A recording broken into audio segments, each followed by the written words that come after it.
Hey everyone, this is Adam from Kaiser Sotheby's International Realty. Wanted to follow up on our video series with the fourth installment, and it is going over preparing the interior of a home through staging. So there's going to be a lot of cases where a buyer asks us, as a real estate professional, should I take all my photos down? Should I get rid of all my furniture? Is it better to sell an empty house or a furnished house? And the reality is every property is going to be different and every buyer is going to be different. But as a whole, it's going to be easier to sell a property that is staged than it is to sell a property that is fully empty, especially on a very large house. A very large house has a lot more floor space. And if there's not a lot of furniture or decent artwork and things breaking up those spaces, then it can feel very plain to a lot of buyers. So being able to have a property staged is very important.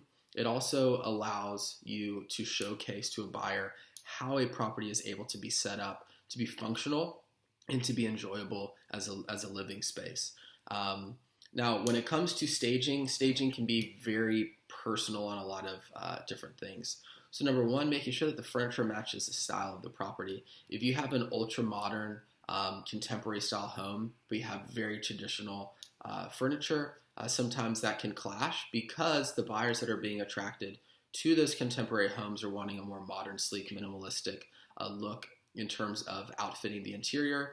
So you don't want that to clash. So as a real estate professional, if you have more traditional furniture, more traditional staging items in a contemporary house, the first thing we can do is just kind of minimalize the amount of decor that's around and just kind of sleek everything up by making it feel a little bit less cluttered. That takes me into the second part of kind of staging, and that is just the idea of decluttering, really making sure that the closets aren't jam-packed full of stuff, making sure that the bedrooms, the walls just aren't covered in things on the floor, making sure that a buyer can walk in and really feel like the space can be made their own. Obviously, if a place is super minimalistically staged and someone walks in and says, I have way more stuff than this, by being able to showcase additional wall space and how large the closets feel, they're going to feel less hesitant to purchase that property because they know, hey, it's staged a lot more minimalistically than we live, but look at all this extra storage space. Look at all these places that we can put our belongings, and so it could really work to your benefit. Now, the other thing to be thinking about is, I said personalizing, is a good thing because it allows someone to see how you live in the property and they can kind of envision how they can live in the property. There used to be this old adage that you need to take down any family photos because you don't want a prospective buyer imagining your family in the house. You want them to imagine their family in the house. But the reality is in today's day and age,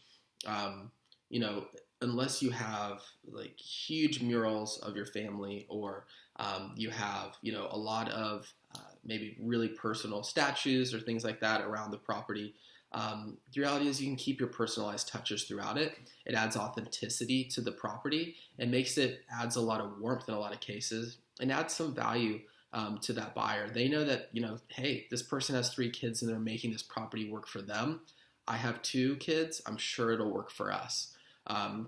So a lot of that is a great way for people to be able to relate to the seller and be able to know that, hey, this is going to work for us as well. However, when it comes to over-personalizing with a lot of your name, monogrammed or painted things around the property, maybe limit that to a degree so that it's not as in their face when a buyer walks in and they don't feel, man, it's going to be hard for these people to walk away. They've really made this space their own. I might have a hard time making it into what I want. So don't be afraid to have personal touches about the property. Just don't make it over-personalized in a manner that's going to not allow others to envision themselves building a life within it. Finally, making sure that, the furniture is cohesive within certain rooms. You don't have to have an entirely matching furniture set throughout the entire house. This really shouldn't be that way. But if everything is mix matched, then you might want to take some extra steps in order to kind of centralize a lot of those things. Might be meaning getting matching slipcovers. If you have two sofas in your living room that are completely different styles, completely different colors, maybe get matching slipcovers, try to bring a little bit of unity between those things. If you have different colored drapes in every room, and in some rooms you might have, two different colored drapes, maybe just take them down, kind of simplify things, leave a little bit for the buyer's imagination, while at the same time still elevating the value and the aesthetics of your property. So if you need any advice on staging, we have a phenomenal application I'd love to share with you through Sotheby's International Realty.